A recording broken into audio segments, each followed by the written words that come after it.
Gloria a Dios. Gloria a Dios. Amén, amén. Hermano, Dios les bendiga. Dios les bendiga. Hermanos, el Señor derrotó a los madianitas con 300 hombres. El Señor caminó con 12 discípulos. Así que Dios no salva solamente con grandes multitudes, sino también bendice a los 2 o 3 que en su nombre se pueden congregar, a los que le buscan de corazón. Amén. Y en esta mañana preciosa, nosotros vamos a continuar en nuestro estudio bíblico, ¿verdad?, acerca de Cristología, acerca de la obra y la persona de Cristo. Y por eso quiero pedirles o invitarles que abran sus Biblias en la primera carta del apóstol Pablo a los Corintios, en el capítulo 15. La primera carta del apóstol Pablo a los Corintios, en el capítulo 15. Y vamos a leer los versículos del 1 al 11. Honrando al Padre, al Hijo y al Espíritu Santo leemos: además os declaro, hermanos, el Evangelio que os he predicado, el cual también recibisteis, en el cual también perseveráis, por el cual asimismo, si retenéis la palabra que os he predicado, sois salvos, si no creísteis en vano.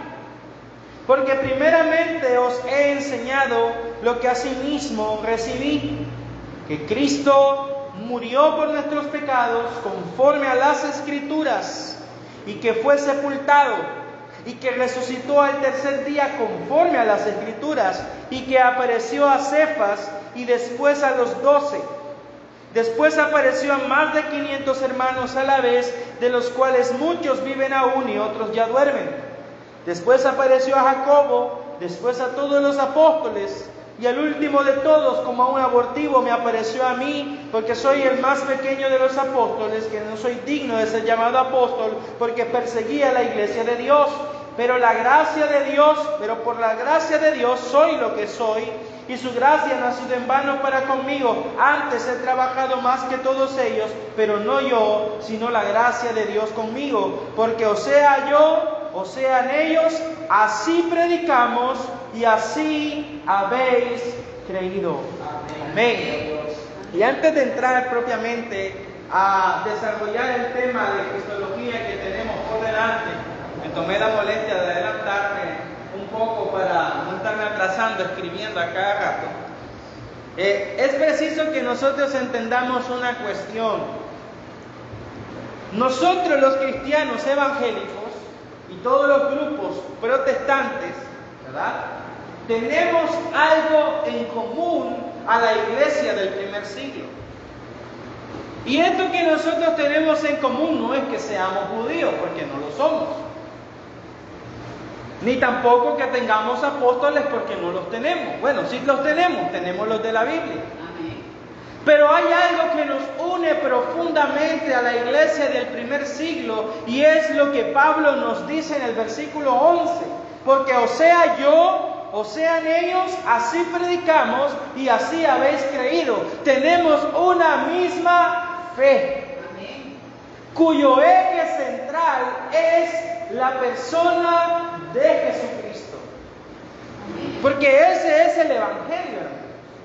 ¿Qué es el Evangelio sino la buena noticia de que Dios en su infinita misericordia envió a su Hijo unigénito?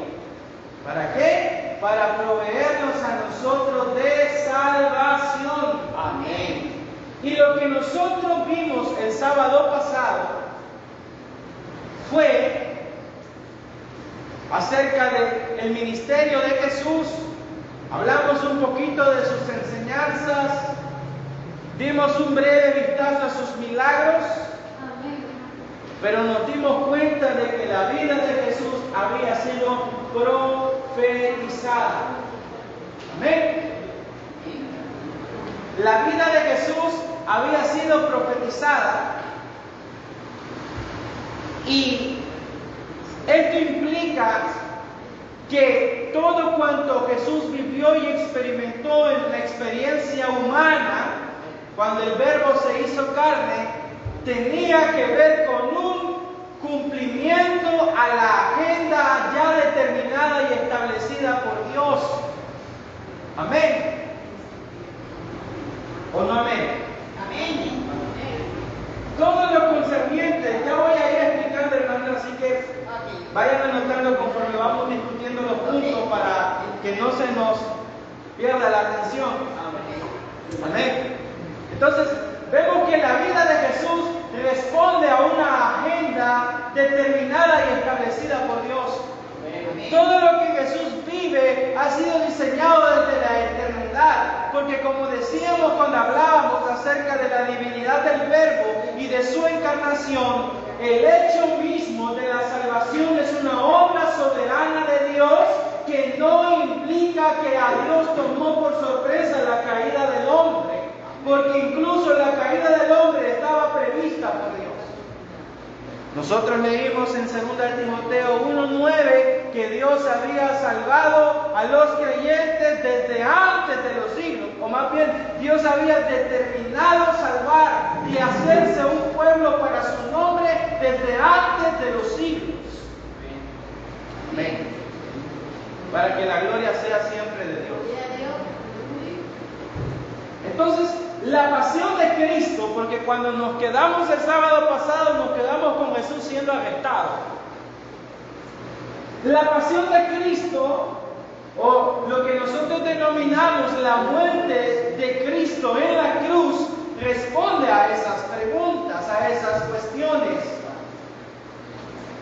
a la necesidad de salvación del hombre.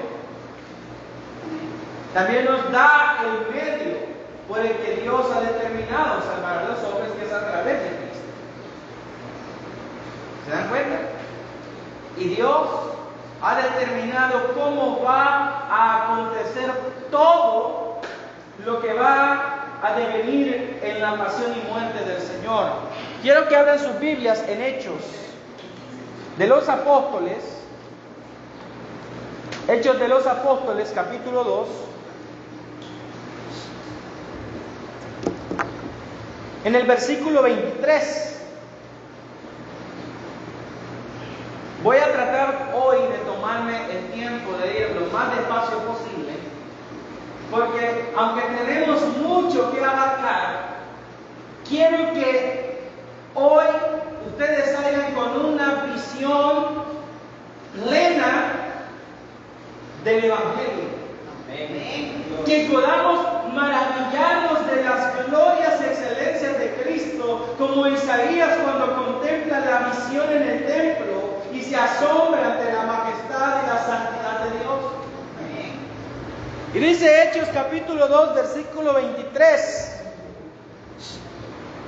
a este, es decir a Jesús, entregado por el determinado consejo y anticipado conocimiento de Dios, prendisteis y matasteis por manos de inicuos, crucificándole. Amén. Estaba determinado por Dios. Es decir, la muerte de Jesús en la cruz ocurrió únicamente porque Dios así lo determinó. Y yo les digo, hermanos, ¿por qué Jesús debía morir en una cruz? ¿Por qué Jesús debía ser crucificado y no podía ser apedreado, verdad? Que tampoco es que sea algo agradable. Pero ¿por qué tenía que ser crucificado?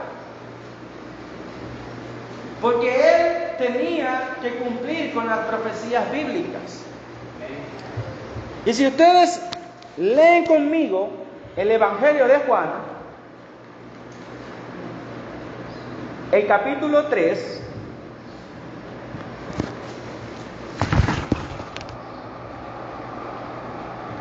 los versículos 14 y 15 nos van a apuntar a una profecía bíblica que se encuentra en Números capítulo 21, pero vamos a leerlo desde las propias palabras de Cristo para que lo entendamos de manera mucho más clara. El Señor dice, versículos 14 y 15 del capítulo 3 de San Juan: y como Moisés levantó la serpiente en el desierto, así es necesario que el Hijo del Hombre sea levantado, para que todo aquel que en él cree no se pierda, mas tenga vida eterna. Ahora vámonos al capítulo 12, a los versículos 31 y 33. Ya vamos a explicar esto, pero es necesario ir estableciendo los puntos claros acerca de esta cuestión.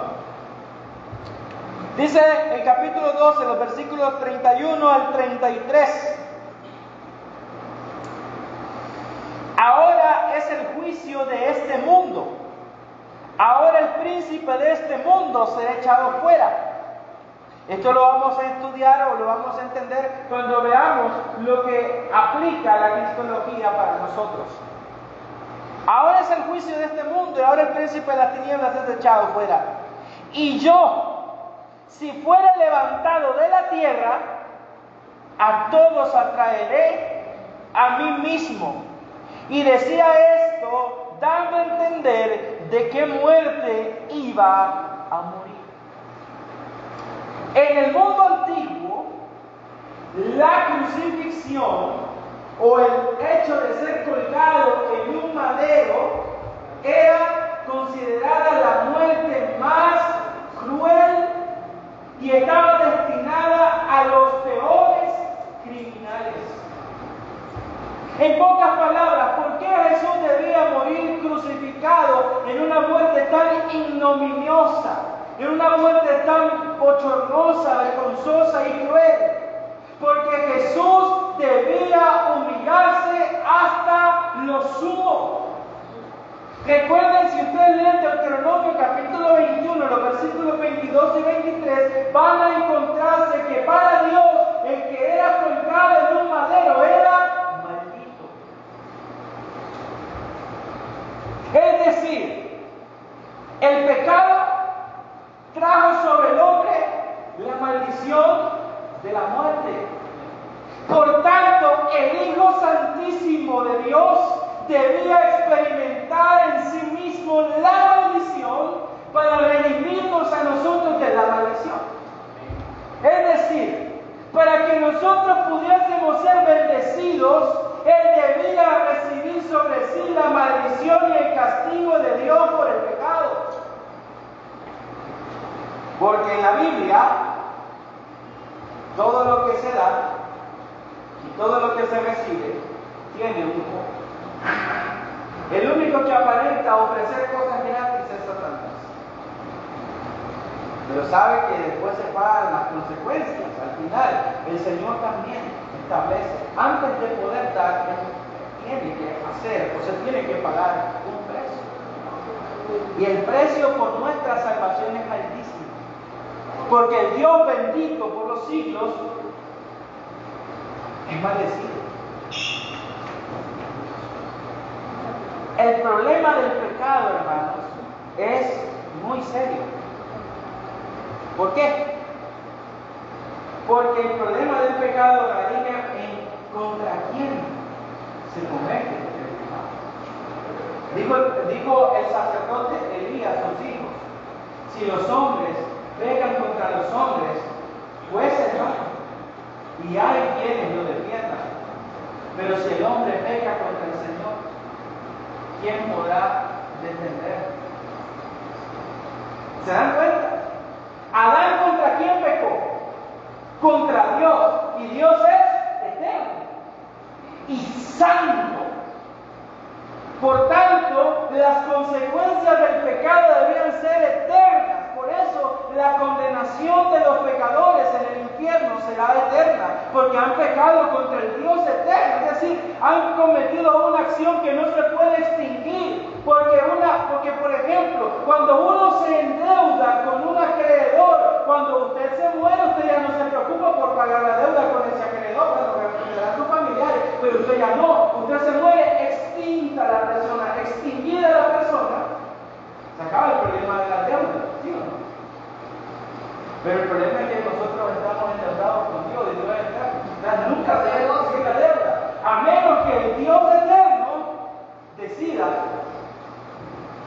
perdonar la deuda. Pero hay un atributo de Dios que muchas veces se suele pasar por alto, porque cuando hablamos de Dios decimos Dios es bueno, Dios misericordioso, Dios es amor, y Él lo es. Pero hay un atributo que muchas veces se suele pasar por alto y es la justicia de Dios. Dios es justo. Y si Dios es justo, además de que es santo y que es bueno, se dan cuenta del problema en el que estamos. Porque Dios es bueno, pero nosotros no somos buenos. Dios es santo, pero nosotros no somos santos, somos impuros. Y Dios es justo, pero nosotros somos culpables. Entonces aquí se encuentra un gran problema, hermanos. Porque si nosotros apelamos al carácter de Dios, Dios no debería perdonarnos por su justicia. Por tanto, que la única manera en que Dios pueda perdonarnos, o como dice Pablo, justificarnos y seguir siendo justo, es que otro, inocente, santo y perfecto, llevara sobre sí la culpabilidad nuestra. Amén. Amén. De ahí la idea de que Cristo es el Cordero de Dios que lleva sobre sí el pecado. Y ya lo vamos a ver cuando estemos hablando propiamente de la crucifixión. Lo que costó. Bueno, esto es profundo. Porque muchas veces cuando hablamos del Evangelio, nos gusta hablar de las cosas buenas del Evangelio. Y le presentamos las cosas buenas del Evangelio a la gente, pero no le hablamos lo que costó. El precio altísimo que se ha pagado por nuestra salvación. ¿Amén? Pero gloria a Dios que Dios tuvo misericordia. Y el Hijo de Dios no le importó el ser igual a Dios como cosa a la que aferrarse, sino que se despojó voluntariamente. Y tomando la forma de carne vino al mundo para dar su vida por los pecadores. Amén. Gloria a Dios. Jesús es apresado, es traicionado por Judas. Eso también estaba profetizado, que uno de los 12 lo iba a traicionar. Y va a experimentar un juicio injusto. ¿Por qué? Vayamos al Evangelio de Juan.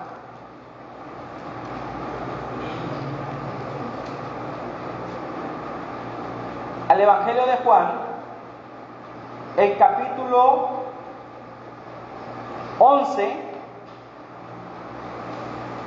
los versículos 45 al 57.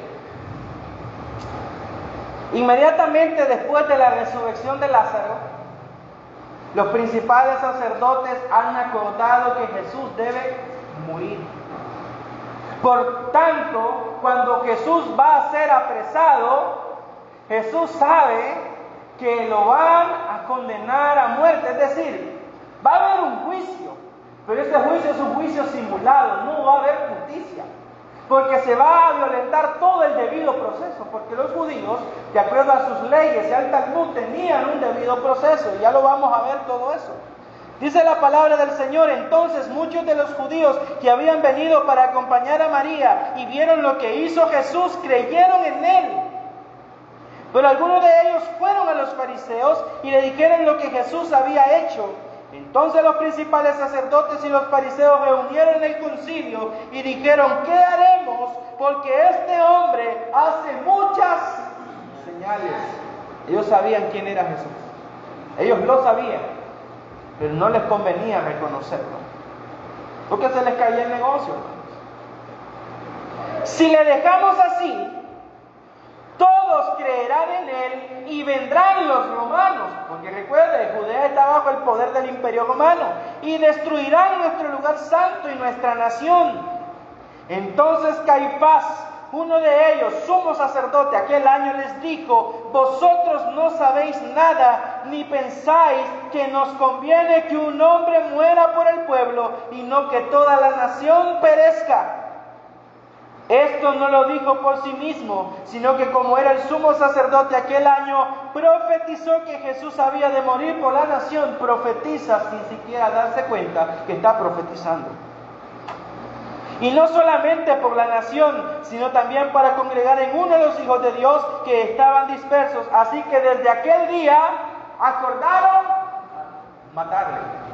No va a haber justicia para Jesús en su juicio, porque ya lo han determinado matar. Por tanto, Jesús ya no andaba abiertamente entre los judíos, sino que se alejó de allí a la región contigua al desierto, a una ciudad llamada Efraín, y se quedó allí con sus discípulos, y estaba cerca de la Pascua de los judíos, y muchos subieron de aquella región a Jerusalén antes de la Pascua para purificarse, y buscaban a Jesús, y estando ellos en el templo, se preguntaron unos a otros: ¿qué os parece? ¿No vendrá a la fiesta? Y los principales sacerdotes y los fariseos habían dado orden de que si alguno supiese dónde estaba y lo manifestase, para que le prendiesen. Y recordemos que Jesús había estado anunciando su muerte, ¿sí o no? Y en ese mismo lapso de tiempo, al parecer Judas comienza a desencantarse con Jesús, porque está diciendo: ya, yo esperaba que fuera el rey, pero está diciendo que lo van a matar. Bueno, voy a aprovecharlo para venderlo. Y él se queja de la traición de Judas. ¿Por qué? Porque ya habían dado una orden para que, en cuanto alguien lo viera, lo denunciara para ser apresado. Ya habían acordado matar a Jesús. Por eso no iba a haber justicia en su juicio. Y eso Jesús lo sabe. Por eso quiero que vayan conmigo a Isaías, al capítulo 53. Libro del profeta Isaías, capítulo 53.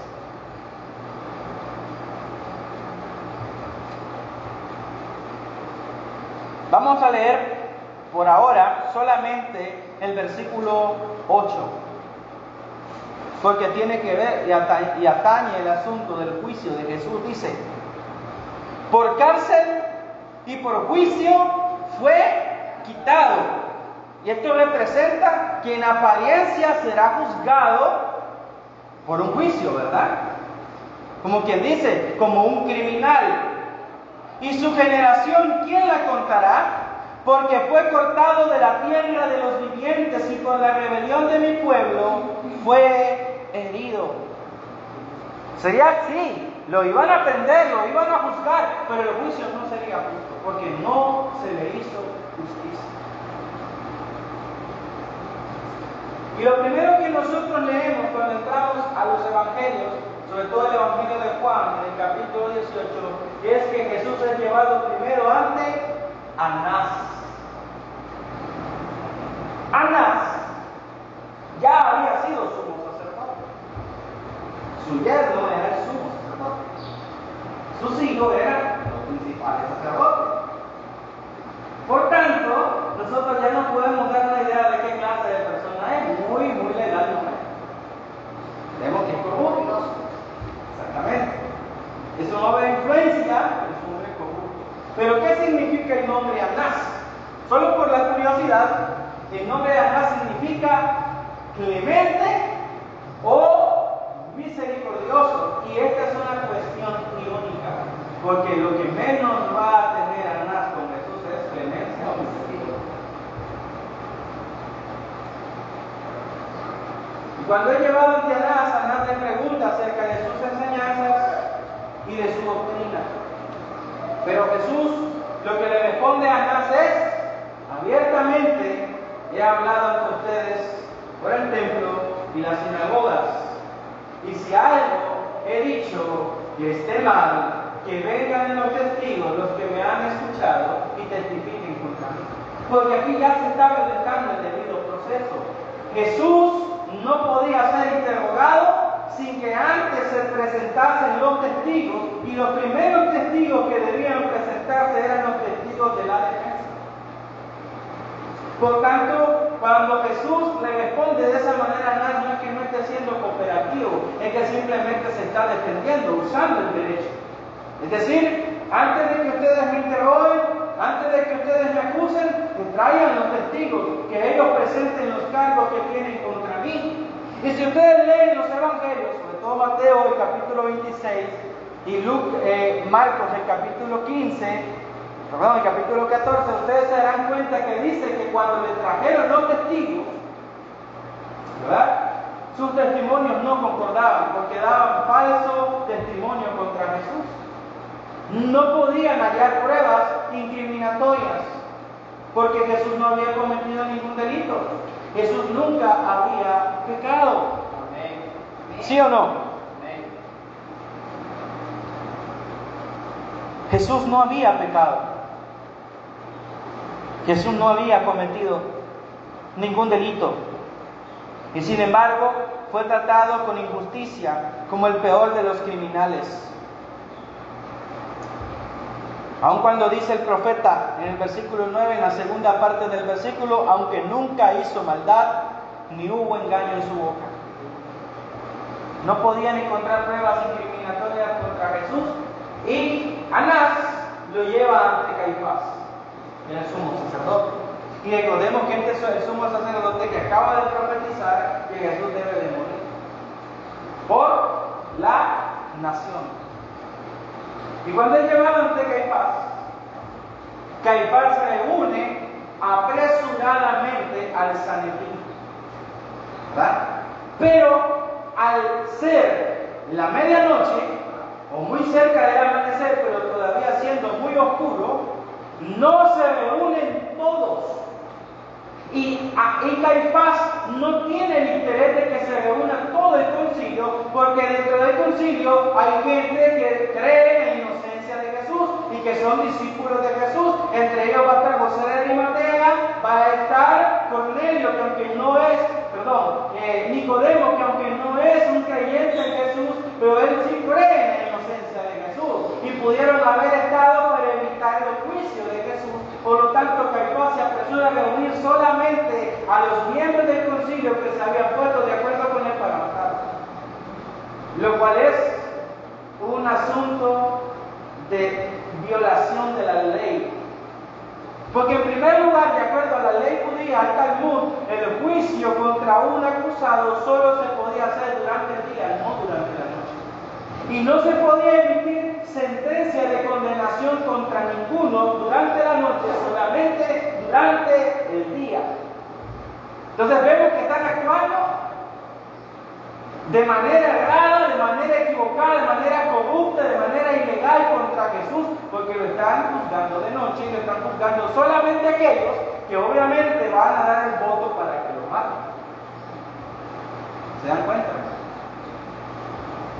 Las injusticias. Nosotros nos quejamos de las injusticias, pero ¿quién más que Jesús experimentó mayor injusticia? Y cuando es reunido el Sanedrín, vienen los testigos otra vez y no se pueden poner de acuerdo. Entonces el sumo sacerdote Caifás le dice a Jesús: te conjuro o te ordeno por el Dios viviente que nos diga si eres el Mesías, el Hijo del Dios bendito. Y ante esa invocación, el acusado debía responder. Y aquí nosotros nos hacemos la pregunta: si Jesús dice que no, estaría mintiendo, porque lo es. Él es el Hijo de Dios, ¿sí o no? Jesucristo es el Hijo de Dios. Y si dice simplemente sí, él sabe que con ese sí lo van a condenar, porque lo van a acusar de blasfemia. No obstante, Jesús no puede negar quién es y responde: tú lo has dicho. No lo vas a hacer prender al Señor con tu palabra. Tú lo has dicho. Y te digo algo: yo soy. Y desde ahora te digo que verás al Hijo del Hombre viniendo sobre las nubes del cielo con gran poder y gloria. Haciendo alusión a las Escrituras, a Daniel capítulo 7, a ese Hijo del Hombre que sube sobre las nubes y recibe gloria del anciano de días. Es decir, Jesús está respondiendo a la pregunta, pero no simplemente le está diciendo que sí, le está respondiendo de tal manera que aún con esa respuesta no pueden hallar cómo acusarlo. Pero ante esa confesión, el showcito, el dramático del sumo sacerdote se rasga la gente hipócrita. He conocido gente hipócrita, pero no tan hipócrita. Y ustedes seguro que lo han conocido personas. que dice, ¿quién más necesitamos de testigos? Claro, porque los testigos no les funcionan. ¿Habéis oído lo que él ha dicho? ¿Qué dicen ustedes? ¡Es blasfemia! ¡Es palabra de muerte! Claro, ya habían decidido condenar la muerte. Poco y más. Solamente estaban haciendo el parapet para tratar de lavar sus conciencias. El Señor es condenado, pero los judíos, desde que se habían convertido en una provincia romana, no podían ejecutar a un preso, a un sentenciado a muerte sin el permiso del Imperio Romano, sin el permiso del gobernador de la provincia. Si lo hacían, cuando lo hacían, porque el tema no apedrearon, ¿sí o no? Era por la pena de muerte, era por lapidación. No obstante, si lo hacían, estaban peligrando en ser ellos mismos acusados y ejecutados por el imperio, porque estaría violentando las normas de aquellos ante quienes están sujetos. Entonces, deciden llevar a Jesús ante Pilato. Y después del testimonio del Evangelio de Juan, del apóstol Juan, Pilato ya había estado confabulado con ellos para prender a Jesús, porque se da a entender por el contexto bíblico que ellos ya lo habían acusado ante Pilato y le habían vendido la imagen de que era un revoltoso, un revolucionario, un criminal, alguien que estaba atentando contra el imperio y contra César. Y entonces Pilato había accedido a enviar un destacamento de soldados, pero Pilato nunca lo había visto.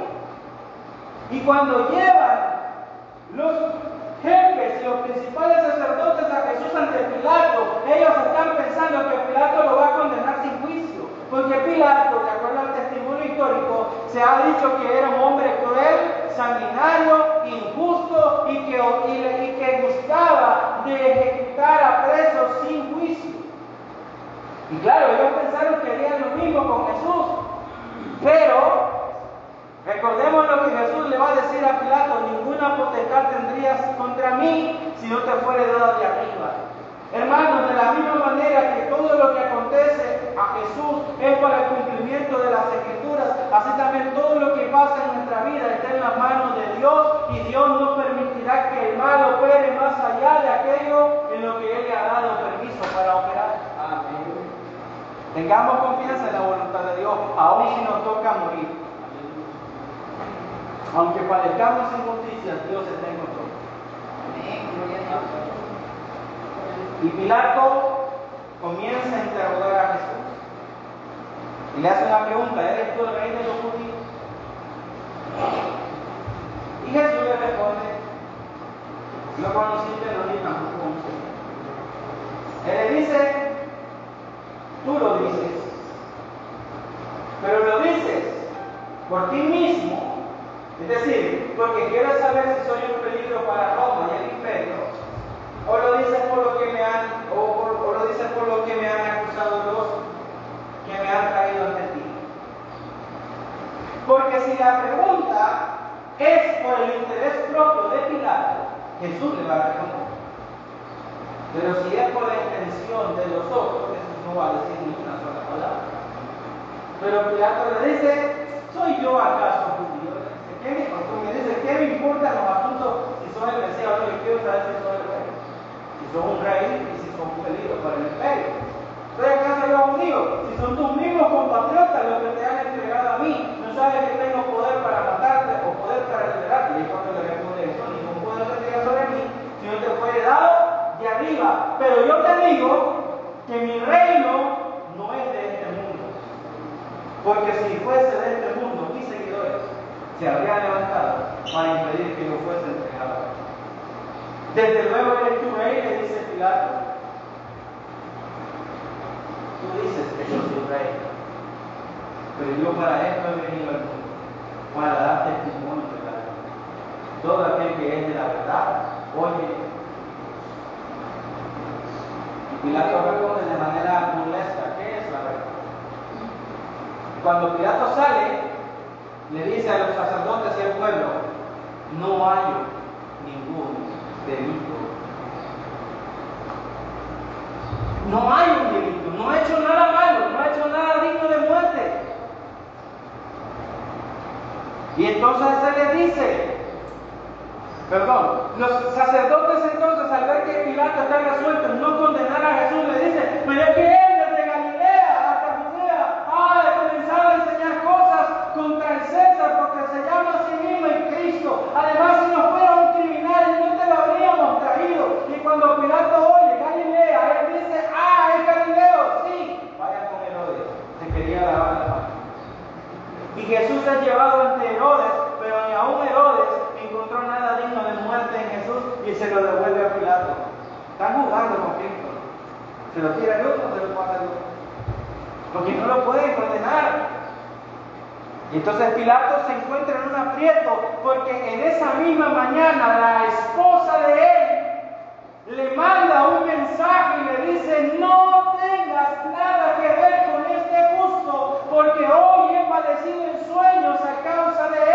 Y Pilato comienza a desesperarse más. Porque cuando lo acusan de ser hijo de Dios, Pilato, como un romano, un pagano, tiene en su mente que existen los hijos de los dioses. Y que en la mitología, cuando los mortales se han atrevido a tocar a uno de los dioses, les cae la ira de los dioses. Entonces, ese pensamiento genera aún más temor y miedo en Pilato. Y entonces Pilato dice: ya sé lo que voy a hacer. Como yo tengo la costumbre de soltarles a un preso durante la fiesta de la Pascua, yo quiero que ustedes me digan a quién quieren que os suelte. Os suelto a Barrabás, y Pilato menciona a Barrabás porque Barrabás es un criminal, un sedicioso, un asesino y un ladrón. Pero para el pueblo, para los sacerdotes, él era un héroe porque se estaba levantando contra el imperio. Y comienzan a asustar a la gente. O le dice, o le suelto a Jesús Nazareno, el rey de los judíos. ¿Y qué dice el pueblo? A Jesucristo, ¿verdad? No. Suéltenos a Barrabás. ¿Se han preguntado a ustedes alguna vez qué significa Barrabás? ¿Qué significa el nombre de Barrabás? Barrabás es un nombre en arameo compuesto por dos palabras. Bar-Abás. Bar es hijo de, y Abás o Abba es padre. Irónicamente, Barrabás, que es un criminal, se llama hijo del Padre. Entonces tenemos aquí a los hijos del Padre, ¿no? A Jesús, el Hijo de Dios, y tenemos a Barrabás. Pero uno era un falso hijo del Padre. Y el pueblo, en vez de escoger al verdadero Hijo de Dios, escogen al otro. Eso en un sentido muestra la naturaleza pecaminosa de los seres humanos, que antes de preferir escoger el bien, escogen el mal. Pero también muestra una gran historia de gracia, porque Barrabás era el que debía morir en aquel día, en aquella cruz. No obstante, Jesús, el Hijo de Dios, toma el lugar de Barrabás y muere en su lugar. Nadie más que Barrabás en primera fila para experimentar lo que ahora nosotros experimentamos por medio de la fe, que es que el Hijo de Dios tomó nuestro lugar, el justo por los injustos, hermanos. Ese también nos muestra una gran historia de gracia. El que debía morir condenado fue salvado, y el que debía ser absuelto porque era justo e inocente murió en nuestro lugar. Ese es el Evangelio que creemos y predicamos. Y Jesús es azotado siendo inocente, no debía ser azotado, y es crucificado, o es ordenado que sea crucificado. Y entonces Jesús llega al Gólgota y es clavado, y mientras está aconteciendo todo eso, las profecías acerca de su muerte comienzan a cumplirse a una mayor velocidad. Si ustedes leen el Salmo 22, sobre todo los versículos 6 al 8 y del 11 al 18, nos habla de la oposición que iba a haber con Jesús, y nos habla de que Jesús sería horadado de sus manos y de sus pies, que sufriría una muerte dolorosa, que sería azotado y sería tratado de tal manera que él dice, puedo contar mis huesos. No me quiero ni imaginar cómo dejaron a Jesús. Pero el profeta Isaías nos da una descripción muy clara de la apariencia de aquel cordero que fue inmolado. Y dice la palabra del Señor en el capítulo 52, el versículo 14, cómo se asombraron de ti muchos, de tal manera fue desfigurado de los hombres su parecer y su hermosura más que la de los hijos de los hombres. Así asombrará él a muchas naciones, los reyes cerrarán ante él la boca porque verán lo que nunca les fue contado y entenderán lo que jamás habían oído. ¿Quién ha creído a nuestro anuncio y sobre quién se ha manifestado el brazo del Señor? Subirá cual renuevo delante de él y como raíz de tierra seca no hay parecer en él, ni hermosura le veremos, más inatractivo para que le deseemos. Despreciado y desechado entre los hombres, varón de dolores, experimentado en quebranto, y como que escondimos de él el rostro, fue menospreciado y no le estimamos. Ciertamente llevó nuestras enfermedades y sufrió nuestros dolores, y nosotros le tuvimos por azotado, por herido de Dios y abatido. Mas él herido fue por nuestras rebeliones, molido por nuestros pecados. El castigo de nuestra paz fue sobre él, y por sus llagas fuimos nosotros curados. Todos nosotros nos descarriamos como oveja, cada cual se apartó por su camino, mas el Señor cargó en él el pecado de todos nosotros. Angustiado él y afligido no abrió su boca. Como cordero fue llevado al matadero, y como oveja delante de sus trasquiladores enmudeció y no abrió su boca. Ya leímos el versículo 9, leamos el versículo 8, leamos el versículo 9 y 10. Y se dispuso con los impíos su sepultura, mas con los ricos fue en su muerte, aunque nunca hizo maldad ni hubo engaño en su boca. Con todo eso, quiso el Señor, o el Padre, quebrantarlo, sujetándole a padecimiento. Vamos a quedarnos hasta ahí. Cuando Jesús estaba en el Getsemaní, le dice algo a los discípulos: mi alma está angustiada hasta la muerte.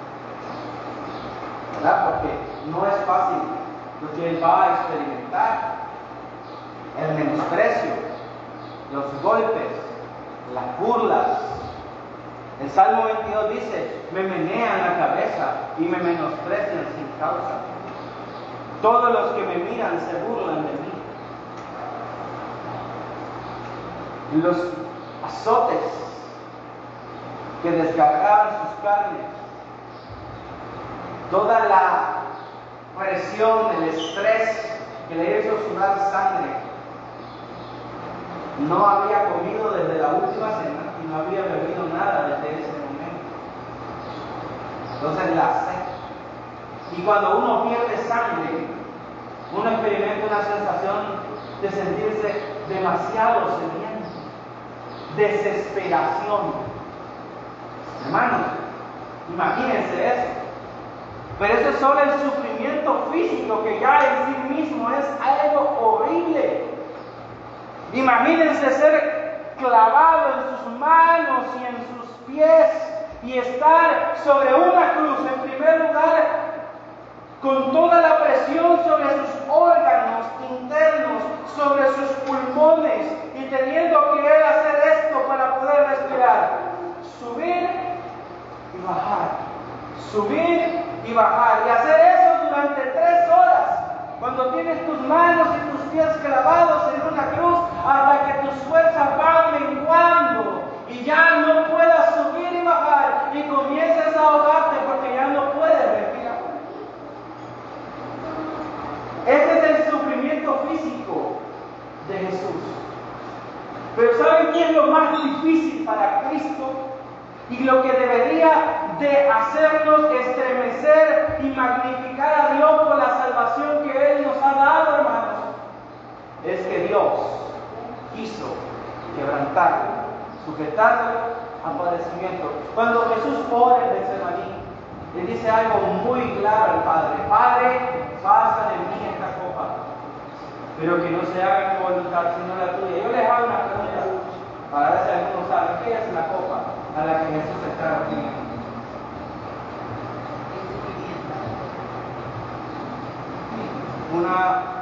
No está muy lejos del reino, hermano. Está muy cerca. En el libro del profeta Jeremías hay un pasaje con un encabezado muy revelador que dice: la copa de la ira de Dios para las naciones.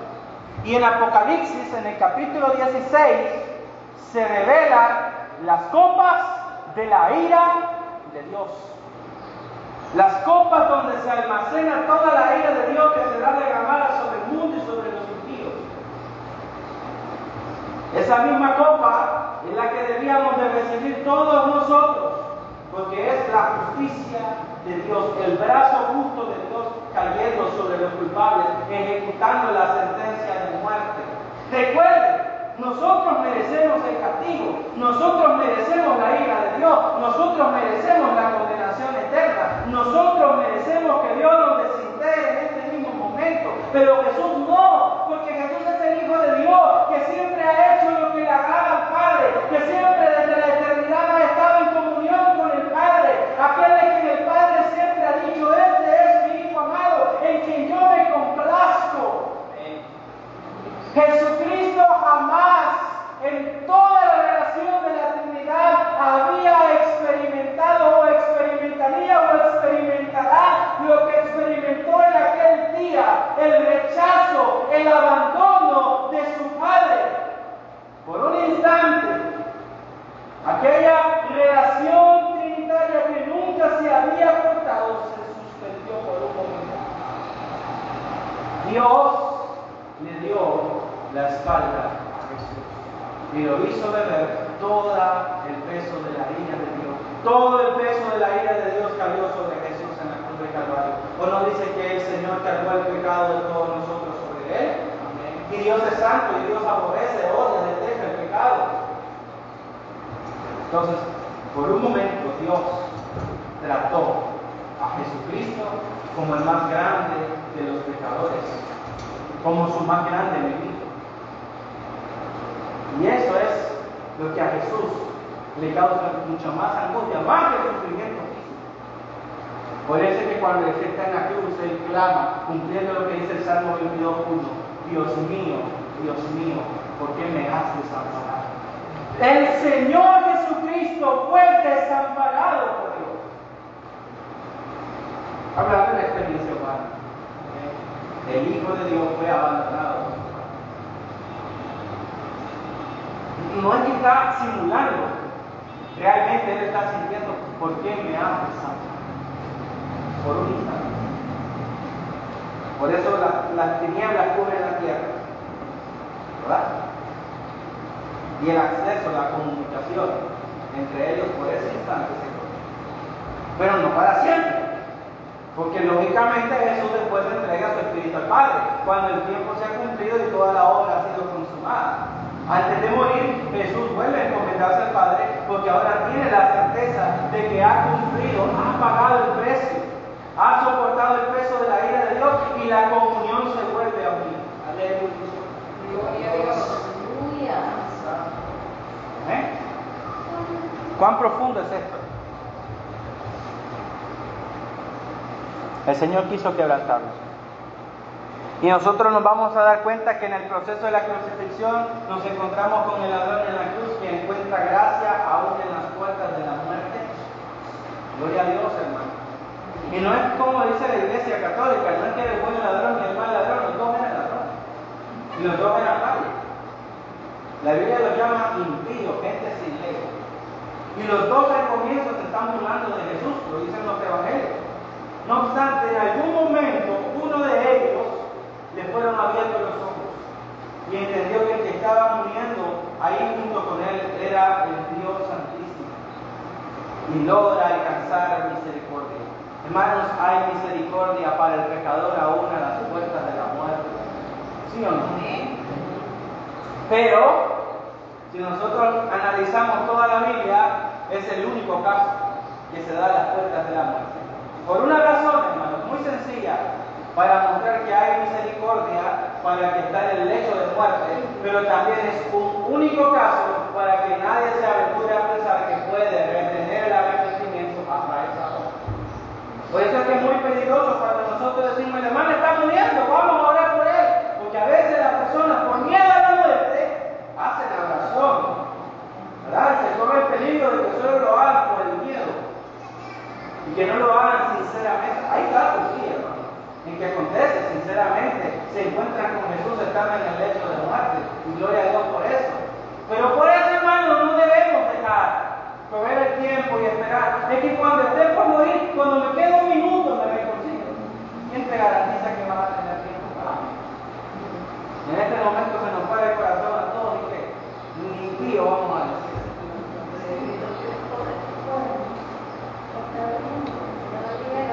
Pero cuando Jesús está por morir y Él ha completado el pago por nuestro pecado, Él dice unas palabras muy poderosas y muy preciosas que las tengo anotadas aquí.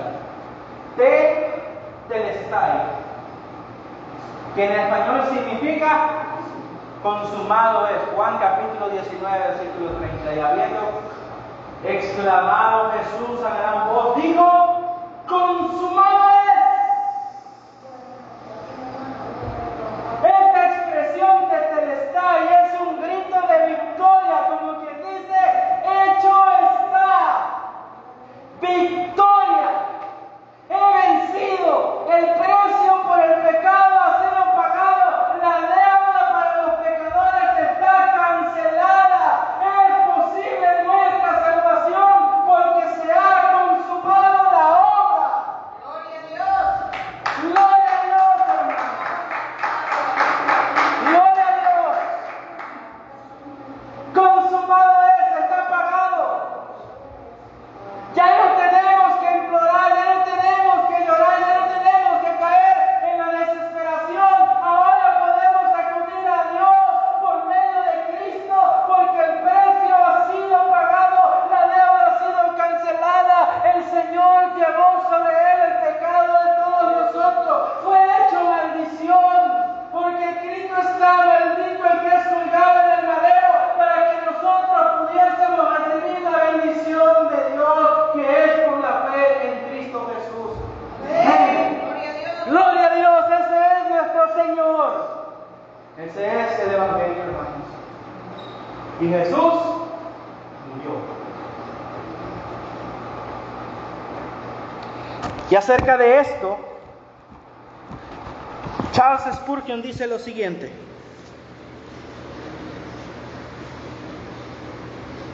¿acaso no significa que la muerte de Cristo es revelación y explicación de secretos? Pues al morir Cristo disipa todos los tipos y sombras de la ley ceremonial. Recuerde, durante la ley se ofrecían sacrificios, pero que no podían hacer perfectos a los pecadores. Pero Cristo se entregó una sola vez y para siempre e hizo perfectos a los santificados y nos hizo acreedores de la herencia eterna. Los disipa porque se cumplen y se explican en la muerte de Cristo. Más adelante Él dice, esta es la maravillosa obra de la cruz. Es por la muerte de nuestro Señor que la regeneración, el nuevo nacimiento viene al hombre. No habría nuevos nacimientos si no fuera por esa muerte especial. Si Jesús no hubiera muerto, nosotros nos habríamos quedado muertos. Si Él no hubiera inclinado su cabeza, ninguno de nosotros habría podido levantar la cabeza. Si Él no se hubiera ido de los vivos en la cruz, nosotros habríamos permanecido entre los muertos eternamente y para siempre. Porque yo le hago una pregunta: ¿quién puede cumplir con todas las demandas de la ley de Dios? ¿Quién puede guardar? Vamos a ponerlo fácil. ¿Quién puede guardar los 10 mandamientos y nunca romperlos? No podríamos salvarnos, estaríamos muertos. Como dice Pablo, en nuestros delitos y pecados. Pero ¿qué dice Efesios 2:1? Pero Él os dio vida por nosotros. Y por su gran amor con que os amó, porque por gracia sois salvos porque quiso Dios mostrar en Cristo las riquezas de su gracia para con nosotros, porque por gracia sois salvos por medio de la fe, y no es por de vosotros, no es un don de Dios, no por obras para que nadie se gloríe, sino únicamente por la obra de Cristo. Y aunque ya hemos visto la muerte de Jesús desde un punto de vista más o menos histórico, nosotros tenemos que entender algo. ¿Cuál es el alcance de la muerte de Cristo? El alcance de la muerte de Cristo. Abramos nuestras Biblias en Hebreos capítulo 2. Hebreos capítulo 2. Mientras lo encontramos, hermanos, quiero que usted piense en esto. Cuando el diablo venga a acusarte y a recordarte tus pecados pasados, dile, está consumado. El Señor ya ha pagado el precio por mi salvación. Ya no tiene más poder para acusarnos delante de Dios. Como dice Apocalipsis, ha sido arrojado el acusador de nuestros hermanos. Porque ¿quién acusará a los escogidos de Dios? Dios es el que justifica. ¿Quién es el que condenará? Cristo es el que murió, el cual también resucitó, el cual también se sentó a la diestra de Dios e intercede por nosotros. Ese es el alcance de la muerte de Cristo. Ha provisto a nosotros una completa defensa. Por eso el apóstol dice en Romanos 8:1, ahora pues ninguna condenación hay para los que están en Cristo Jesús. Dice Hebreos 2:15 al 17, hermanos. Y librar a todos los que por el temor de la muerte estaban durante toda la vida sujetos a servidumbre, porque ciertamente no socorrió a los ángeles, sino socorrió a la descendencia de Abraham, por lo cual debía ser en todo semejante a sus hermanos, para venir a ser misericordioso y fiel sumo sacerdote en lo que a Dios se refiere, para expiar los pecados del pueblo. En el Antiguo Testamento los pecados no se expiaban, no se perdonaban. Es decir, no se limpiaban totalmente, se cubrían. Pero ahora el sacrificio de Cristo quita por completo el pecado. Amén. Cristo en la obra de la cruz nos provee de la expiación por el pecado. El poder del pecado ha perdido su eficacia ante la muerte de Cristo.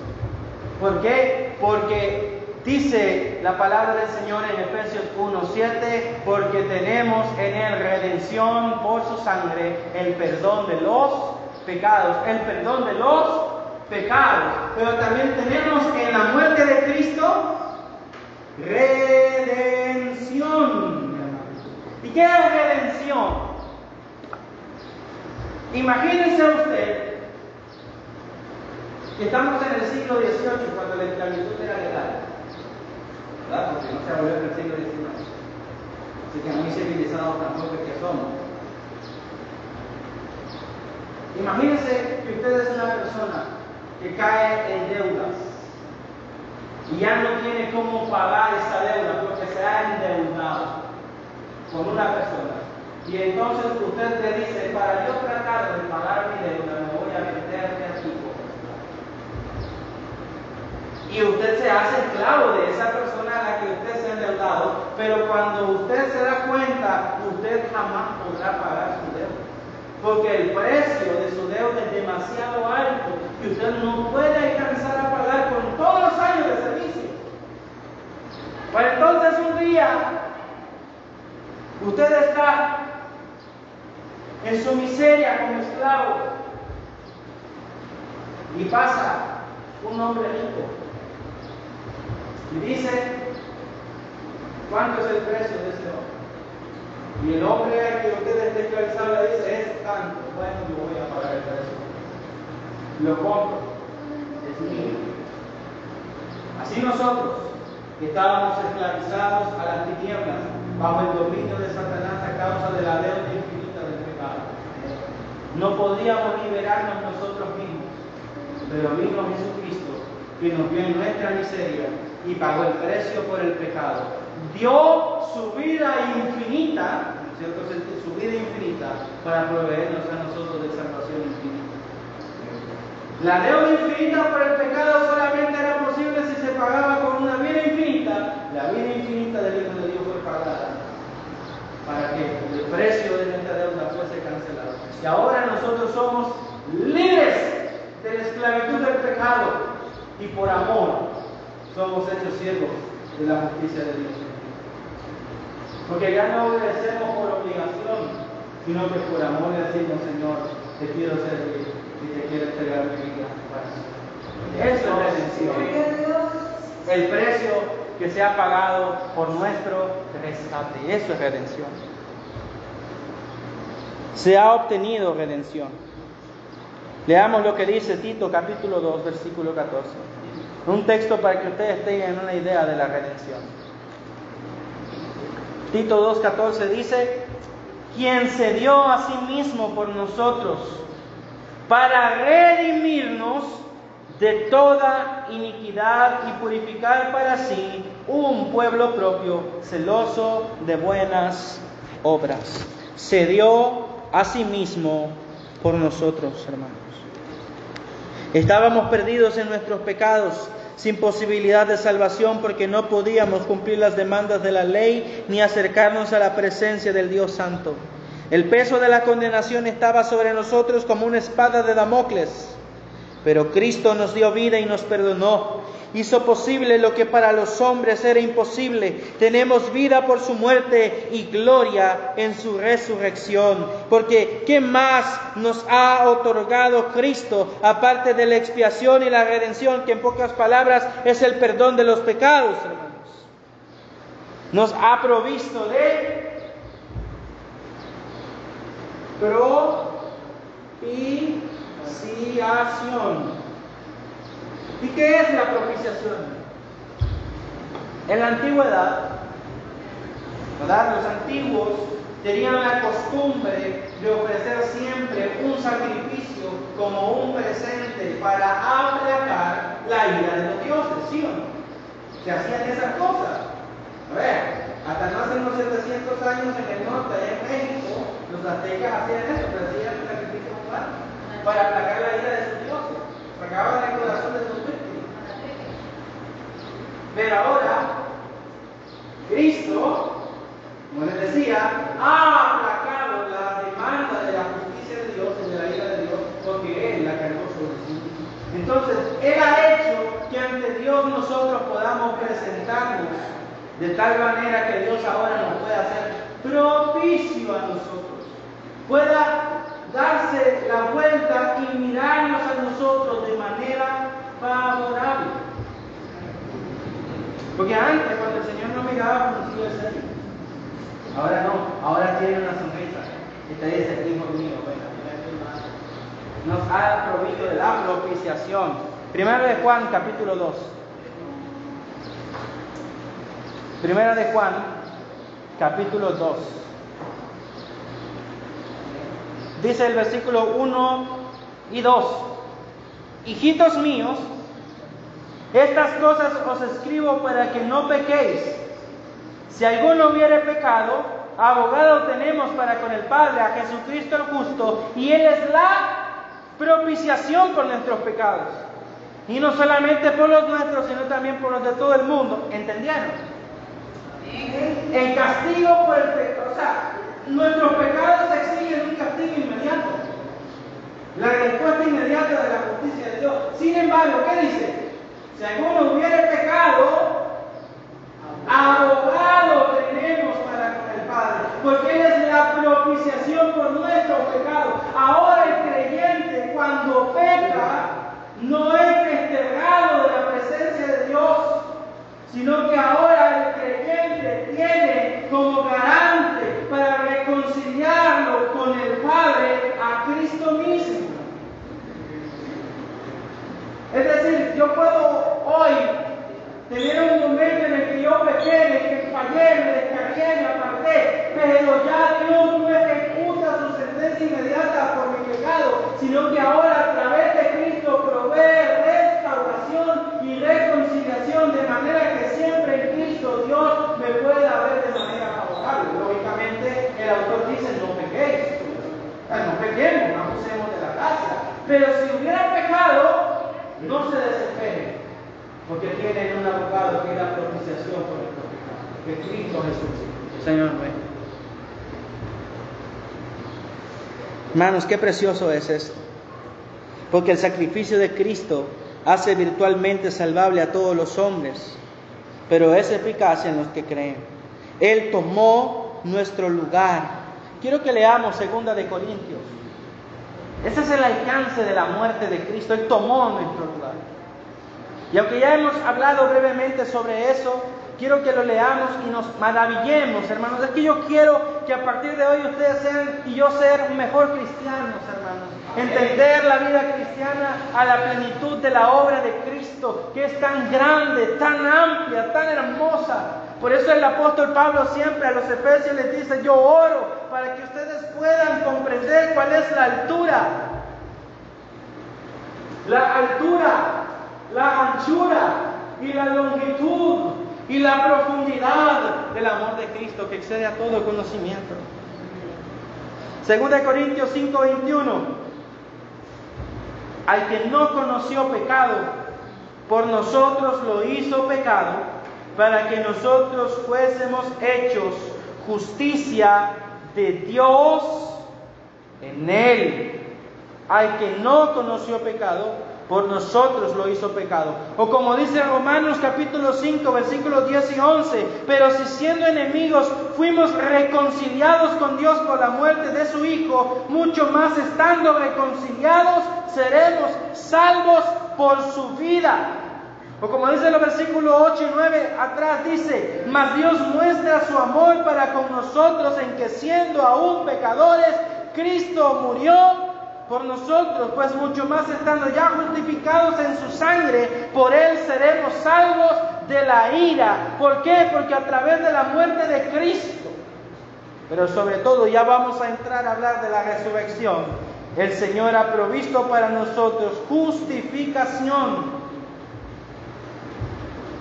Es decir, nos ha dado justificación por la fe.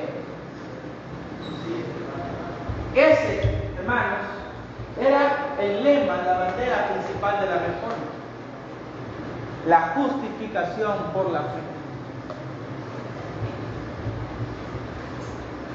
Nosotros no podíamos ser justificados por nuestras obras, pues no podíamos cumplir las demandas de la ley. Sin embargo, a través de la muerte de Cristo y por su sangre, que provee el perdón de los pecados, y por su resurrección, como ya lo vamos a ver, Cristo nos provee a nosotros de su justicia, por lo cual somos declarados por Dios justos por la fe.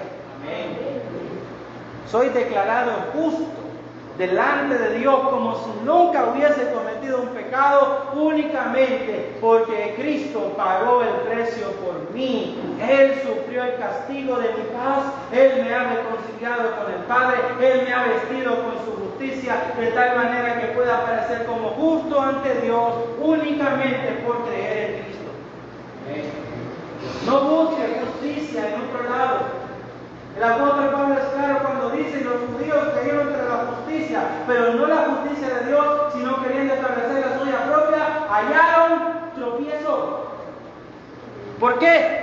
Porque ustedes se saben este versículo, Romanos 1:16: porque no me avergüenzo del Evangelio, porque es poder de Dios para salvación a todo aquel que cree, al judío primeramente y también al griego, porque en el Evangelio la justicia provista por Dios en Cristo se revela por fe y para fe, como está escrito: mas el justo por la fe vivirá. Y esto nos lleva de nuevo a las palabras de Jesús: si el Hijo del Hombre es levantado, así como Moisés levantó la serpiente en el desierto, podrá dar vida eterna a todo aquel que cree.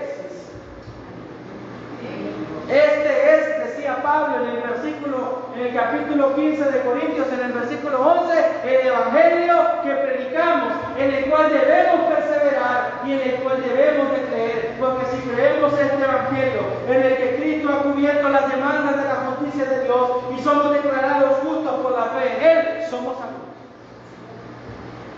Lógicamente, cuando ya somos justificados, viene un proceso, la santificación.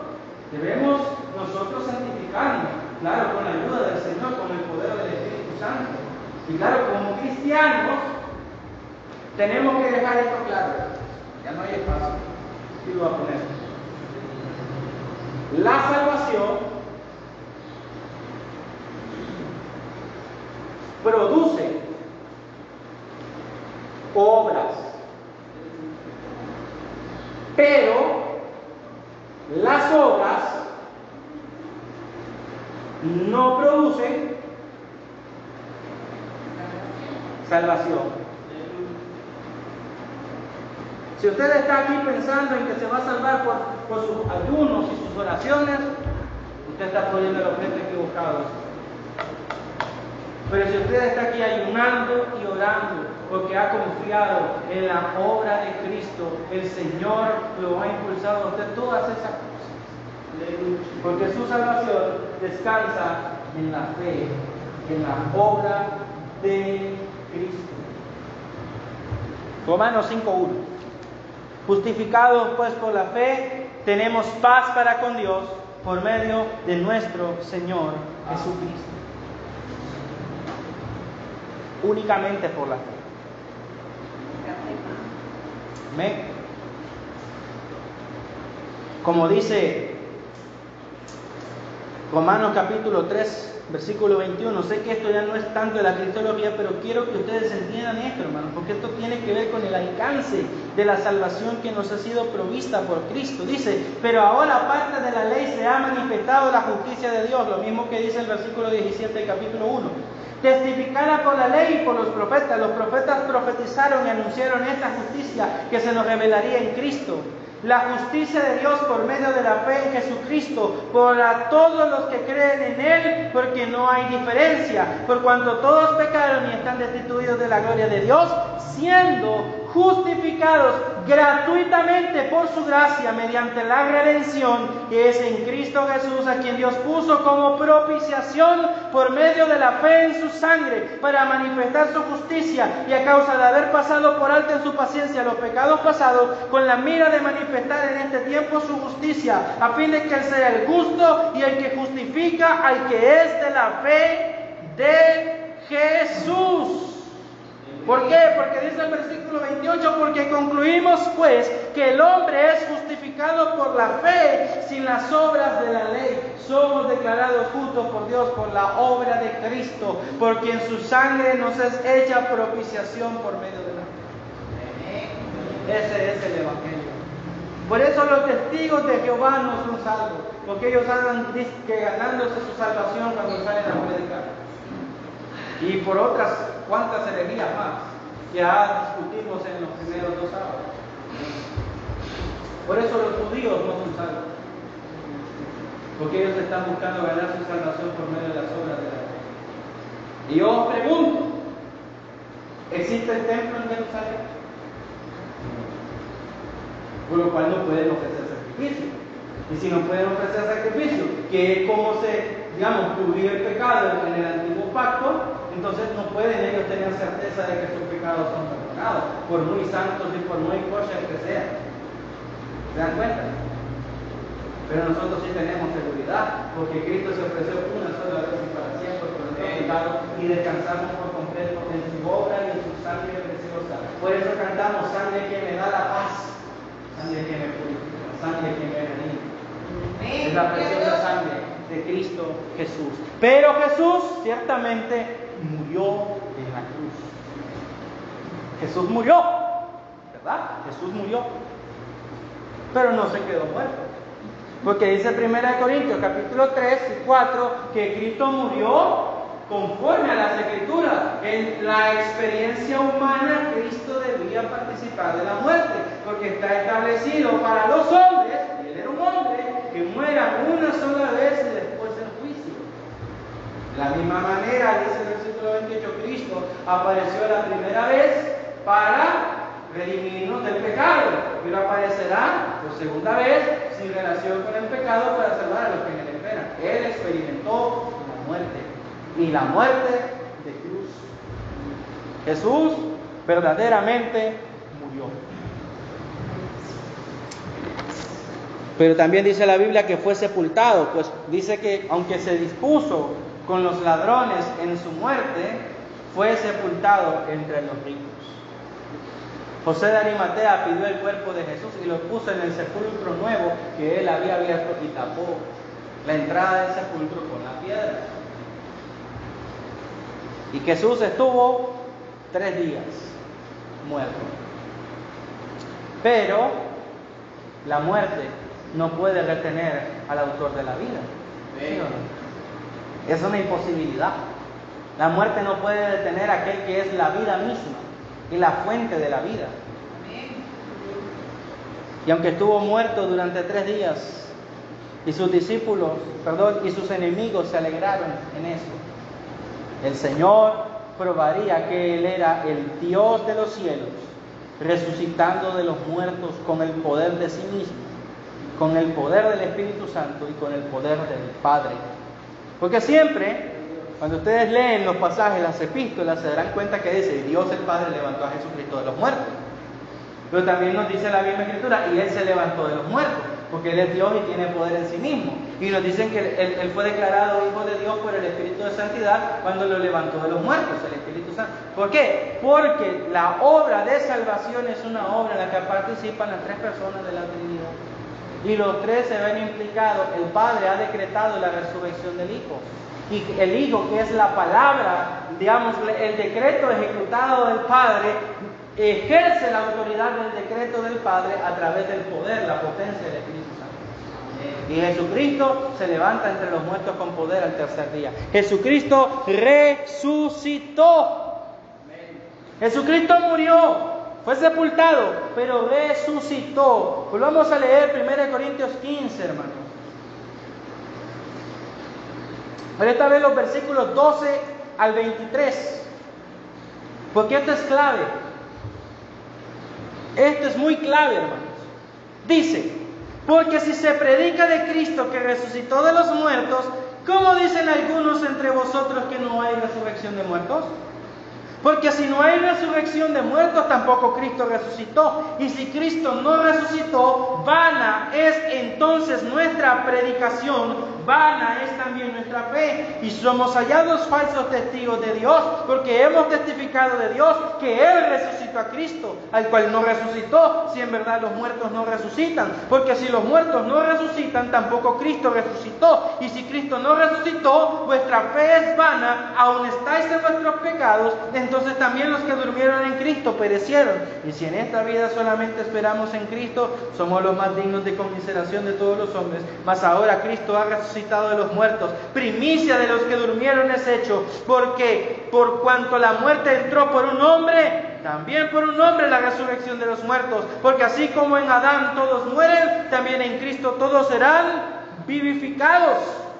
Para cada uno a su debido orden. Cristo es la primicia y luego los que son de Cristo en su venida. ¿Se dan cuenta, hermanos? Gloria a Dios. Por eso dice el versículo 45. Así también está escrito: fue el primer Adán alma viviente y el postrer Adán espíritu vivificante. Aleluya. Nadie me quita la vida, dijo el Señor en el Evangelio de Juan, en el capítulo 10.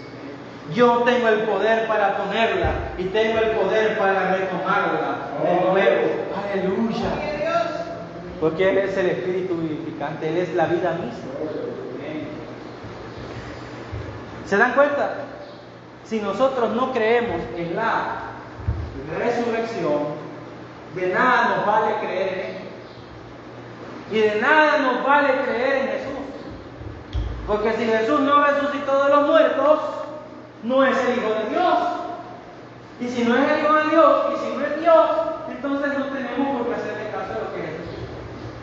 Porque Jesús siempre dijo que iba a resucitar. Si Jesús no resucita, entonces simplemente era un profeta más.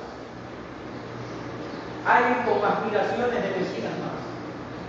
Pero si Jesucristo verdaderamente ha resucitado de los muertos, entonces todos nosotros tenemos que prestar atención a lo que Él ha dicho, porque Él es quien decía.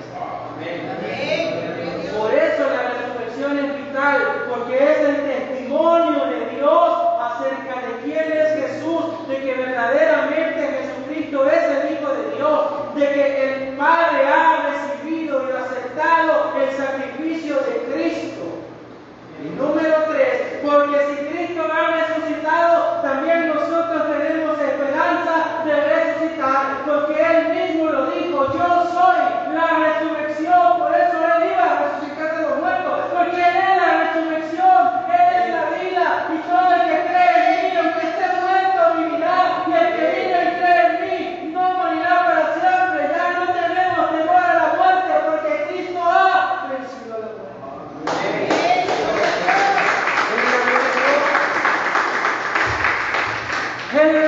muerte.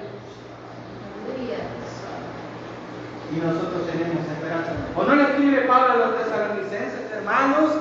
Pero acerca de los que han dormido, hermanos, no estéis tristes como los del mundo que no tienen esperanza. Porque si creemos que Dios resucitó de los muertos a Jesús, así también traerá con Jesús a los que durmieron en él. Porque esto ya os lo hemos dicho. Porque el mismo Señor, con voz de arcángel, con trompeta de Dios, descenderá del cielo, y los muertos resucitarán primero. ¿Por qué? Porque Cristo es la primicia. Cuando ustedes van al Antiguo Testamento, se encontrarán en el libro del Éxodo que hay una petición en la ley que algunas iglesias las hacen al iniciar el año, ¿verdad? Y es la fiesta de las primicias. ¿Se han fijado ustedes? El propósito de la fiesta de la primicia era anunciar de que Cristo iba a resucitar y ser el primero en experimentar la resurrección de los muertos para no volver a morir. Eso es el significado de la fiesta de la primicia a la luz de la cristología. Cuando ustedes leen Levítico y se leen el larguísimo pasaje sobre la lepra, ¿verdad? ¿Cuántos se han leído completo el pasaje sobre la lepra? Ay, no, si son como 80 versículos de la sangre. ¿Se han leído el Salmo 119 completo? No lo han leído. 175. Una vez me tocó leer la clase.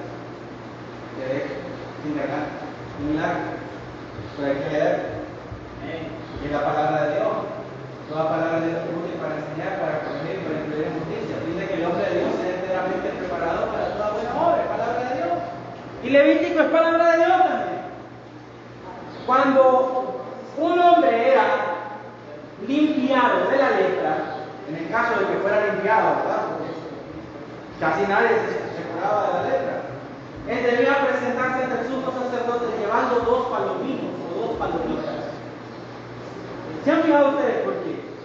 Porque dice que la primera será ofrecida en sacrificio, y con la sangre de la primera rociarán sobre la segunda que está viva, y con la palomita que ha sido rociada con la sangre de la primera tocará el cuerpo del leproso y será declarado limpio,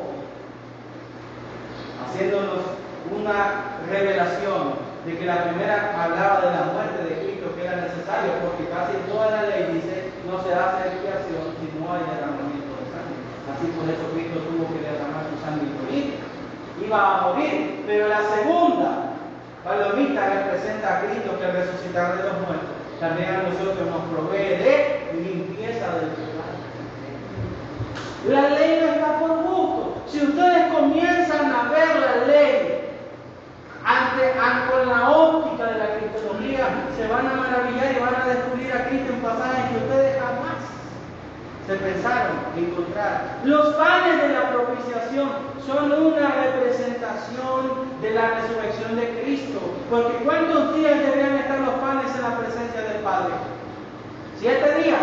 Pero cada día de reposo los panes debían ser cambiados y puestos unos nuevos. Cristo debía de morir y de resucitar para volver a estar en la presencia de Dios. ¿Se dan cuenta? La resurrección es importante, no solo porque exalta a Cristo, sino porque también cumple las profecías bíblicas. Ustedes las pueden leer, solamente se los voy a mencionar. El Salmo 16, los versículos 8 y 10, Oseas capítulo 6 y el versículo 2. Juan capítulo 2, versículo 22, ahí ustedes pueden encontrar referencias a las profecías de que Cristo debía de resucitar de los muertos. Nosotros debemos de creer la resurrección, hermanos, porque es algo que ha confesado la iglesia desde siempre. El apóstol Pedro, en el libro de los Hechos, en el capítulo 3, en el versículo 15, libro de los Hechos, capítulo 3, en el versículo 15, dice lo siguiente. Dice el versículo 15: y matasteis al autor de la vida, a quien Dios ha resucitado de los muertos, de lo cual nosotros somos testigos. Amén. Hechos 2:33 dice: así que exaltado por la diestra de Dios, y habiendo recibido del Padre la promesa del Espíritu Santo, ha derramado esto que vosotros veis y oís. Porque David no subió a los cielos, pero él mismo dice: dijo el Señor a mi Señor, siéntate a mi diestra, hasta que ponga tus enemigos por estrado de tus pies. Sepa pues ciertísimamente toda la casa de Israel, que a este Jesús a quien vosotros crucificasteis, Dios le ha hecho Señor y Cristo. La resurrección es una prueba de la exaltación de Cristo. Otro pasaje más que nos clarifica esto, lo que leímos al principio, Filipenses capítulo 2, los versículos 9 al 11. Yo creo que ustedes ya se lo saben de memoria, lo hemos leído varias veces aquí. Por lo cual Dios también le exaltó hasta lo sumo, y le dio un nombre que es sobre todo nombre, para que en el nombre de Jesús se doble toda rodilla de lo que está en los cielos y en la tierra y debajo de la tierra, y toda lengua confiese que Jesucristo es el Señor, para gloria de Dios el Padre. Hermanos, la resurrección es una prueba de la exaltación de Cristo. Así como Él estuvo dispuesto a humillarse hasta lo sumo, así también Dios ha correspondido a Cristo, exaltándolo hasta lo sumo y sentándolo a la diestra de Dios. ¿Para qué? Para hacer de Jesús el Rey de reyes y Señor de señores, pero también para hacer a Jesús nuestro sumo sacerdote, el único mediador entre Dios y los hombres. Y porque la resurrección asegura nuestra justificación. Romanos capítulo 4, versículos 24 y 25, dice la palabra del Señor: sino que también con respecto a nosotros, a quienes ha de ser contada, esto es, a los que creemos en el que levantó de los muertos a Jesús, Señor nuestro, el cual fue entregado por nuestras transgresiones y resucitado para nuestra justificación. Asegura nuestra justificación, demuestra que Él es, lo exalta y nos provee de un mediador entre Dios y los hombres. La resurrección también nos provee el camino de salvación y nos reconcilia al Padre, porque el camino de salvación es Jesucristo mismo. Yo soy el camino, la verdad y la vida. Nadie va al Padre si no es por mí, porque nadie ha subido al cielo sino aquel que descendió del cielo, el Hijo de Dios. Porque dice, David no subió al cielo, ni tampoco David ha resucitado. Ustedes leen el discurso en Pentecostés, porque tenemos su sepulcro con nosotros, dice el apóstol Pedro. Pero ¿qué dice? No permitirás que tu santo vea con nosotros. Haciendo referencia a que Dios habría de resucitar de entre los muertos a Jesucristo, el Hijo de Dios. Y porque la resurrección nos da esperanza a nosotros de resucitar en el día postrero. Tenemos a un gran sumo sacerdote, hermanos. Leamos 2 capítulos acerca de esto, 2 pasajes bíblicos en Hebreos capítulo 4, 14 al 16. Hebreos capítulo 4, versículos 14 al 16. Aleluya. Por tanto, nosotros, teniendo un sumo sacerdote que traspasó los cielos, Jesús el Hijo de Dios, retengamos nuestra profesión.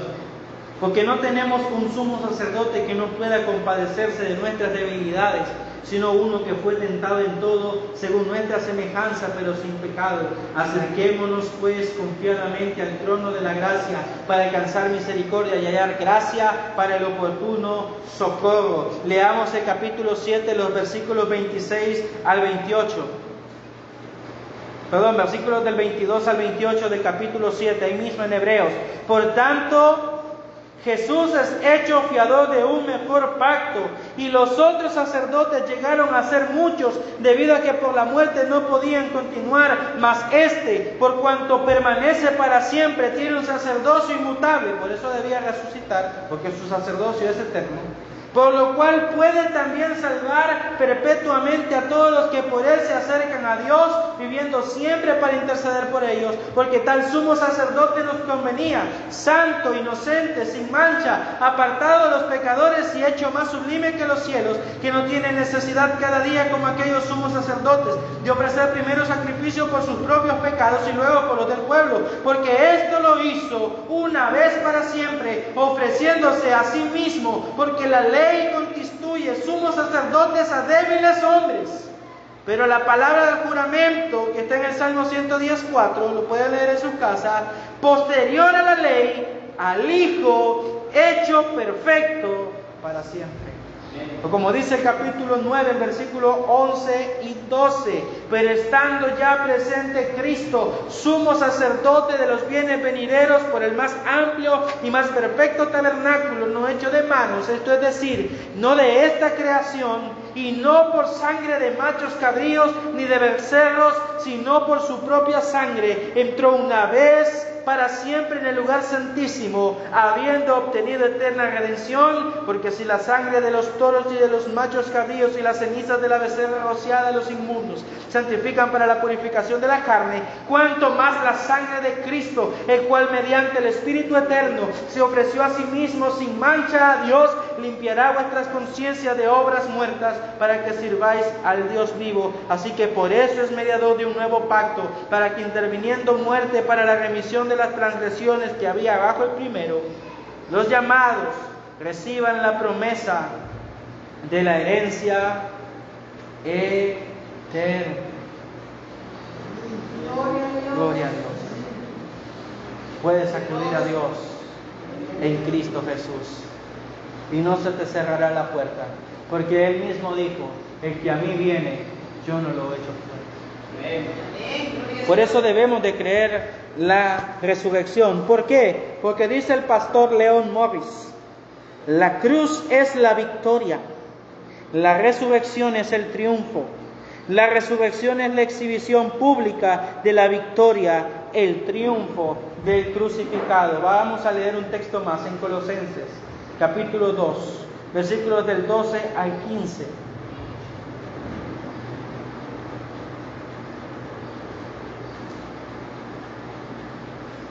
Aleluya. Colosenses 2, versículos del 12 al 15.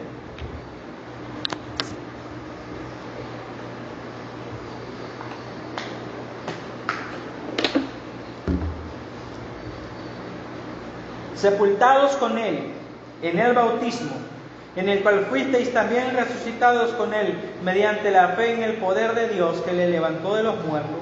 Por eso nos bautizamos, porque cuando nos bautizamos estamos representando la muerte y la sepultura de Cristo, para que así como Dios lo levantó de entre los muertos con poder, nosotros al salir de las aguas seamos levantados en un sentido espiritual de entre los muertos a una nueva vida, así como Cristo ha sido levantado a una nueva vida en la que vive y permanece para siempre. Y a vosotros, estando muertos en pecados y en la incircuncisión de vuestra carne, os dio vida juntamente con Él, perdonándoos todos los pecados, anulando el acta de los decretos que había contra nosotros, que nos era contrario, quitándola de en medio y clavándola en la cruz, y despojando a los principados y a las potestades, los exhibió públicamente, triunfando sobre ellos en la cruz, o como bien diría Juan Calvino, que es uno de los reformadores del siglo XVI, la cruz de Cristo solo triunfa en el corazón de los creyentes sobre el diablo y la carne, el pecado y los pecadores, cuando sus ojos, es decir, nuestros ojos, se dirigen al poder de su resurrección. Gloria a Dios. Por eso, quien no cree que Cristo ha resucitado de los muertos está listo. Teniendo en mente esto, y habiendo hablado ya de la pasión y de la resurrección, y por ende de la exaltación de Cristo, tenemos que hacer una breve mención de la ascensión. Cuando Cristo asciende, se cumple la promesa: siéntate a mi diestra hasta que ponga a tus enemigos por estrado de tus pies. De ahí a que siempre se nos diga esto, que Jesús está sentado a la diestra de Dios. Amén. Es decir, Jesús está en un lugar de autoridad, ha recibido del Señor gloria. Y para cerrar con este tema de la ascensión y poder nosotros pasar brevemente a hablar acerca de la segunda venida, es decir, una breve disertación sobre eso y hacer una aplicación final de la cristología para nosotros los creyentes, debemos de leer unos cuantos versículos. Mateo capítulo 28.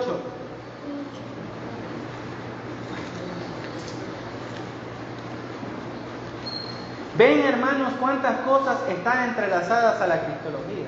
Hemos hablado de soteriología, hemos hablado sobre justificación, hemos hablado sobre el antiguo pacto, muchas cosas, sobre el pecado, sobre la justicia por la... ¿Cuántas cosas se entrelazan en la cristología? Ustedes aquí las pueden ver. La exaltación de Cristo, está sentado a la diestra de Dios, ha recibido un nombre que sobre todo nombre, fue hecho sumo sacerdote y es el Rey de Reyes y Señor de Señores. Mateo capítulo 28, versículo 18. Perdón.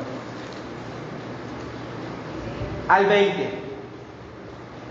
¿Por qué es que nosotros tenemos el mandato de predicar el Evangelio? ¿Por qué, hermano? Y esto tiene que ver con evangelismo, con evangelios. ¿Por qué es que nosotros predicamos el Evangelio? Porque Cristo nos lo ha mandado. ¿Pero por qué Cristo nos lo ha mandado? Porque ha recibido la autoridad para hacerlo. Ha ganado, ha conquistado la autoridad para ahora Él proclamar su nombre a todas las naciones. ¿Cómo? A través de su muerte, que ahora es suficiente para salvar a todos los hombres, y a través de su resurrección y por ende de su exaltación. Y por eso es que nosotros somos comisionados a predicar el Evangelio. Ya lo vamos a ver. Y Jesús se acercó y les habló diciendo: toda potestad me es dada en el cielo y en la tierra. Por tanto, id y haced discípulos a todas las naciones, bautizándolos en el nombre del Padre, y del Hijo y del Espíritu Santo, enseñándoles que guarden todas las cosas que os he mandado. Y he aquí, yo estoy con vosotros todos los días hasta el fin del mundo. Amén. Él ha conquistado la autoridad. ¿O no leímos en Colosenses que Él despojó a los principados y a las potestades? ¿O no leímos en Hebreos que Él derrotó al que tenía el imperio de la muerte, que era el diablo? Cuando el diablo tienta a Jesús, ¿con qué le ofrece el diablo? Todos los reinos del mundo. Porque Él dice: porque a mí se me ha dado y tengo la potestad de dar lo que yo quiero. Pero Cristo no aceptó esa oferta y a través de su muerte despojó al diablo de esa autoridad, de modo que todas las cosas le pertenecen a Él, como siempre ha sido, porque Él es el Señor de los señores, porque del Señor es la tierra y su plenitud, el mundo y los que en Él habitan. Hermanos, todo le pertenece a Cristo, no solo por derecho de creación, sino también porque Él es el Redentor y el que ha redimido a la creación, para que sea nuevamente con toda legalidad. Por eso nosotros podemos salir a predicar. ¿Por qué debemos de amedrentarnos ante el diablo y sus fuerzas? ¿Por qué hemos de permitir que sean los musulmanes, los judíos, los testigos de Jehová, los que salgan a evangelizar, a predicar, a proclamar su mensaje, cuando somos nosotros los que hemos sido comisionados por el Rey? Porque somos nosotros los que hemos recibido de Él la autoridad para proclamar lo que Él hizo por nosotros en la cruz y anunciar la gloria de su resurrección y llamar a los hombres al arrepentimiento y a que crean en el Evangelio. Gloria a Dios. Y hablando acerca de esto, Cristo ascendió a los cielos, pero no se va a quedar para siempre allá, sino que ha prometido volver por segunda vez. Libro de los Hechos, capítulo 1, versículo 11. Y en los evangelios Jesús ha dicho que así como Él vino la primera vez, volverá por segunda ocasión. Y esta es la expectativa y la esperanza de los creyentes. Hechos 1:11. Los cuales también les dijeron: varones galileos, ¿por qué estáis mirando al cielo? Este mismo Jesús, que ha sido tomado de vosotros al cielo, así vendrá como le habéis visto ir al cielo. El Señor volverá. Como lo dice el versículo 28 del capítulo 9 de Hebreos, y aparecerá por segunda vez en relación con el pecado para salvar a los que le esperan. Él volverá por segunda vez porque esa es su promesa. Él va a venir para poner orden al mundo, para traer al fin su reino de justicia, como lo anuncian los profetas en Isaías capítulo 11, los versículos del 1 al 11, o como también lo anuncia el libro de Apocalipsis. Apocalipsis, para que no digan que no citamos Apocalipsis por acá. Aleluya. Apocalipsis. Gloria a Dios. Espérenme, permítanme buscar el pasaje. Muy grande. Gloria a Dios. Aquí está, Apocalipsis 11, versículos 15 al 19. Ya nosotros podemos después discutir sobre escatología. Mi fuerte no es la escatología, pero Jesucristo prometió volver por segunda vez. Y esa es nuestra confianza. Y volverá para reinar y para ordenar todas las cosas. Isaías 11, el versículo del 1 al 11, y aquí Apocalipsis 11, 15 al 19 lo dice. El séptimo ángel tocó la trompeta y hubo grandes voces en el cielo que decían, ¿qué decían? Los reinos del mundo han venido a ser de nuestro Señor y de su Cristo, y Él reinará por los siglos de los siglos. Y los 24 ancianos que estaban delante de Dios en sus tronos se postraron sobre sus rostros y adoraron a Dios, diciendo: te damos gracias, Señor Dios Todopoderoso, el que eres, el que eras y el que has de venir, porque has tomado tu gran poder y has reinado, y se airaron las naciones. Y tu ira ha venido, y el tiempo de juzgar a los muertos y de dar el galardón a tus siervos los profetas, a los santos y a los que temen tu nombre, a los pequeños y a los grandes, y de destruir a los que destruyen la tierra. Y el templo de Dios fue abierto en el cielo, y el arca de su pacto se veía en el templo, y hubo relámpagos, voces, truenos, un terremoto y un grande granizo. El Señor volverá para reinar y para juzgar y para recompensar a los suyos. Y por eso le damos gracias a Dios como Él. Y Él reinará, ¿cuánto, hermano? Por los siglos de los siglos. Como nos lo dice también el apóstol Pedro en su segunda carta, en el capítulo 3. Los versículos 10 al 14.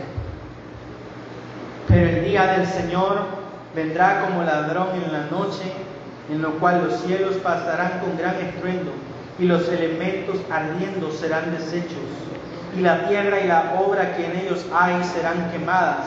Puesto que todas las cosas han de ser deshechas, ¿cómo no debemos vosotros andar en santa y piadosa manera de vivir, esperando y apresurándoos para la venida del día de Dios, en el cual los cielos encendiéndose serán deshechos y los elementos serán quemados?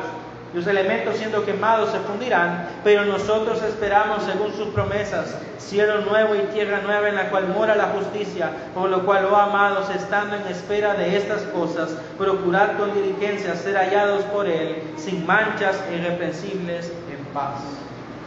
Con su sangre, Cristo compró a una iglesia, y Él espera que esa iglesia sea santa, sin mancha y sin arruga.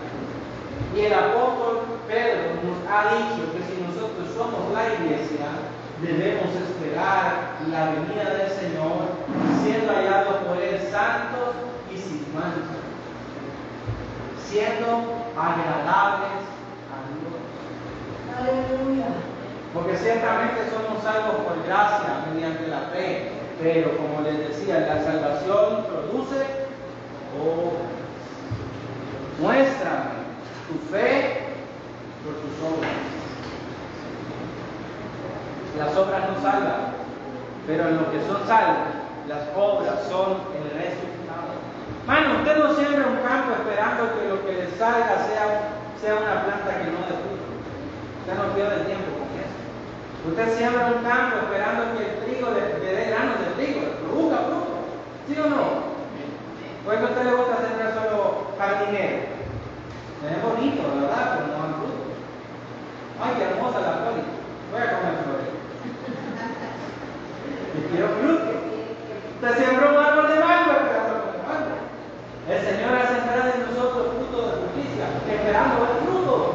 Por eso es que la cristología tiene una aplicación directa para nosotros, porque nosotros debemos de creer en la muerte, confesar su resurrección, entender que Él es exaltado y por su exaltación somos llamados a predicar el Evangelio, pero también somos llamados a esperar su segunda venida viviendo de manera santa y agradable a Él, porque Él nos ha comprado con precio, dice el apóstol Pablo, glorificad pues a Dios en vuestros cuerpos. Cuando el pastor predica sobre santidad, no se lo dice por decir, hermano.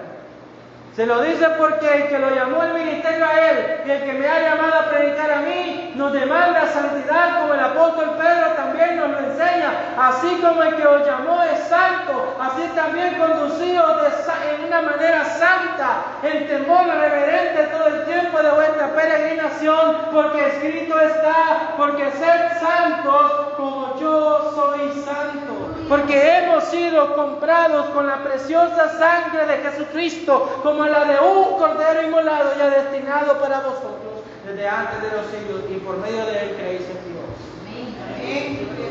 Y porque la obra de Cristo se manifiesta de manera práctica. Si no, lean lo que dice 1 de Pedro 1, 22 al 25. La santidad y la vida cristiana a la luz de la obra de Cristo es una vida experimental, una vida práctica.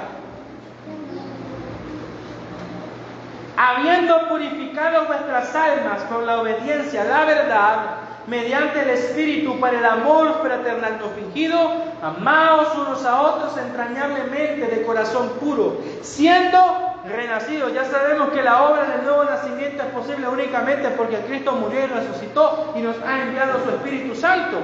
Siendo renacidos, no de simiente corruptible, la que heredamos de nuestros padres, sino de incorruptible, la que hemos recibido del Señor, por la palabra de Dios que vive y permanece para siempre, porque toda carne es como hierba, y toda la gloria es como flor de la hierba. La hierba se seca y la flor se cae, mas la palabra del Señor permanece para siempre. Y esta es la palabra que por el Evangelio os ha sido anunciada. Por lo tanto, desechando pues toda malicia, todo engaño, hipocresía, envidia y todas las detracciones, desead como niños recién nacidos la leche espiritual no adulterada, para que por ella crezcáis para salvación, si es que habéis gustado la benignidad del Señor. El Señor nos demanda lo que nos demanda, porque Él ha hecho posible para nosotros cumplir su demanda. Oh Dios, dándonos el Espíritu Santo. Aquellos que por la fe hemos creído en lo que Cristo ha hecho. Por eso debemos aguardar la segunda venida del Señor. ¿Para qué? Para que no nos atrape desprevenidos, para que no nos sorprenda. Porque a nosotros se nos ha dado una promesa, la vida eterna. Y la vida eterna se consumará para nosotros cuando el Señor vuelva y recibamos un cuerpo glorificado. Por eso es que se nos llama a perseverar en la fe. Porque el que persevere hasta el fin, creyendo esto, será salvo. Como lo vuelve a decir el pasaje que tuvimos al inicio. Además os declaro, hermanos, el evangelio que os he predicado, el cual también recibisteis y en el cual también perseveráis. Si no perseveran en este evangelio, ¿qué le pasó a los gálatas? Dejaron de creer este evangelio y se lo llevó el diablo. Que no te lleve el diablo, hermano. Qué triste sería que tú, habiendo caminado, corrido bien, te apartes del Señor. ¿Y qué debo de creer para ser salvo? por el cual asimismo si retenéis la palabra que os he predicado, sois salvos. Todo lo que les he enseñado durante estos 4 sábados, ustedes deben de retenerlo, porque esta es la base de nuestra fe, hermanos, la cristología. Todo lo que tiene que ver con la persona de Cristo es necesario creerlo. ¿Qué? Porque primeramente os he enseñado lo que asimismo recibí, que Cristo murió por nuestros pecados conforme a las Escrituras, y que fue sepultado, y que resucitó al tercer día conforme a las Escrituras. Nosotros debemos que creer que Jesús es Dios eterno, de la misma sustancia, de la misma esencia divina del Padre, la misma dignidad. Y también debemos de creer que es verdaderamente hombre, que es el Dios infinito, ese Dios atemporal entró en la historia de los hombres, el atemporal participó de la temporalidad y se hizo carne y habitó entre nosotros y vimos su gloria como la del unigénito del Padre. Y que en su humanidad fue ungido por Dios con el Espíritu Santo y anduvo haciendo bienes y sanando a los oprimidos por el diablo, y que muriendo voluntariamente conforme al conocimiento y la profecía que Dios había dado, murió en la cruz, fue sepultado, pero resucitó de entre los muertos al tercer día, y habrá un día en el que Dios juzgará a los vivos y a los muertos por medio de Jesucristo. Por lo cual, si alguno en esta mañana no se siente firme, es tiempo de arrepentirse y de consagrarse al Señor. Es tiempo de que nos consagremos al Señor. Porque Dios ha prometido crear nuevas todas las cosas. Habrá un día en el que ya no habrá más muerte, ni habrá llanto, ni más dolor, ni más aflicción. ¿Por qué? Porque el Señor restituirá lo que se perdió en él. Ya lo ha hecho, espiritualmente ya lo ha hecho, pero un día esa obra de regeneración, de recreación, el Señor la cumplirá, porque como dice el apóstol, esperamos según sus promesas, cielos nuevos y tierra nueva. O como dice Apocalipsis 21:5, he aquí, yo hago nuevas todas las cosas, yo soy el alfa y la omega, dice el Señor. Debemos, hermanos, entonces, a la luz de todo esto, predicar el Evangelio de Cristo a otros. Si en verdad hemos experimentado y gustado la salvación del Señor, vayan poniéndose de pie, ya vamos terminando. Si en verdad hemos gustado la salvación del Señor, hermanos, compartámosla con otros. Compartamos nuestra fe. No nos dejemos arrinconar por las herejías y por las sectas y las falsas religiones en nuestro tiempo. No tengamos temor. Si usted tiene temor, pídale al Espíritu Santo que le dé de nuevo para hablar y proclamar la grandeza de Cristo. Hermano, recuerde el alto precio que se pagó en la cruz del Calvario y recuerde todo lo que el Señor ha hecho por usted. Y exprese siempre gratitud al Señor, hermano.